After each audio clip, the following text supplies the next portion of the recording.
Generally, the concept of nation states was, people relatively homogenous in culture and language and other areas could be a nation. And then the law would reflect the needs of a nation, right? And so this has been a long-standing development. What I have to say about Israel is that Zionism as we know it, and the way that Israel was created, is based on theories of the nation state that came about in the 1800s. If nations around the world acted like Israel, we would end up with World War I again, because that's how nations were acting before World War I. Nation states used to be based on ethnicity, on language, on common culture. Nowadays, after World War II, we accepted the fact that that is a very dangerous way to organize the world and a very dangerous way to organize your nationalism. So nationalism became a problem. After World War II, we decided multiculturalism is important, democracy and pluralism is important. The things that bring us together and that keep a nation cohesive are values. They are values. And increasingly, those values are shared between nations as well. And so you're starting to see things like the European Union appear.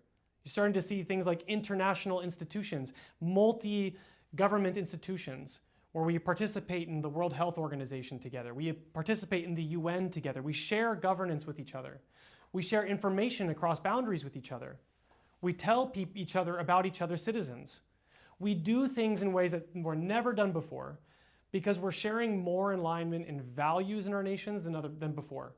Israel is not doing this. This is not what Israel is about. Israel is about protecting particular Jewish people in a particular place and saying that this is a safe place for Jewish people to live because of history of persecution and history of pogroms and genocide and everything else. But the correction to those issues is not to create a pure nation state, because as soon as you start to do that, you start to ask, what does it mean to be a Jew? And this is really where they are running into issues.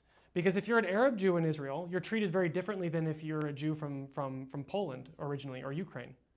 And you start to do things like you start to change names of towns to make it look more like it's a Jewish place. So the nation state of Israel has gotten itself into a problem where it is not acting like a state in the way that most states around the world do now. The philosophy is not there. And the creation of Israel was born in violence. So I acknowledge the Nakba. I acknowledge what happened in 1948. I acknowledge the violence that took place to create the state of Israel. Now, does Israel have a right to exist? Yes, it's there. People are born and raised there now. It's a state, people are there. I think that that's true.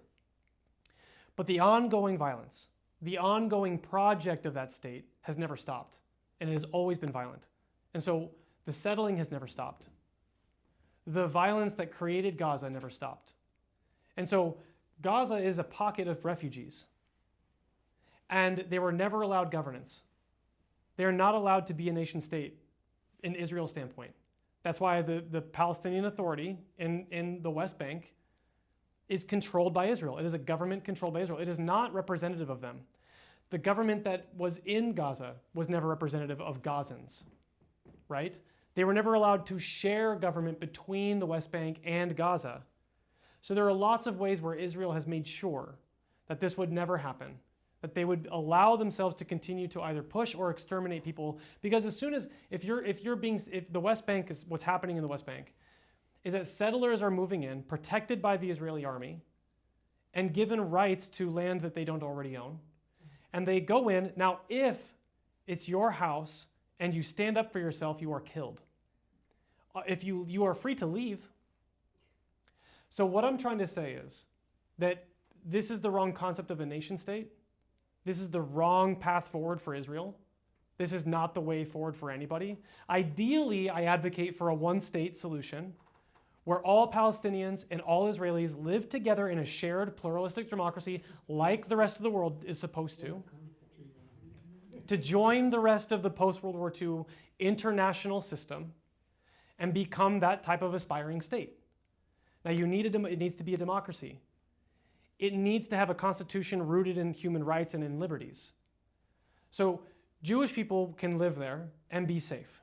And they can live friendly with their neighbors and everyone else. And they can live and thrive with Palestinians. Palestinians have to be recognized. So what I will say is I do recognize the dignity of Palestinian people. I recognize that in Gaza, I think that that is genocide. Because if they don't move out of the way, they're killed. They are exterminated. The language and the rhetoric of the leaders, of the soldiers, there's enough evidence out there, and the international community sees it that way.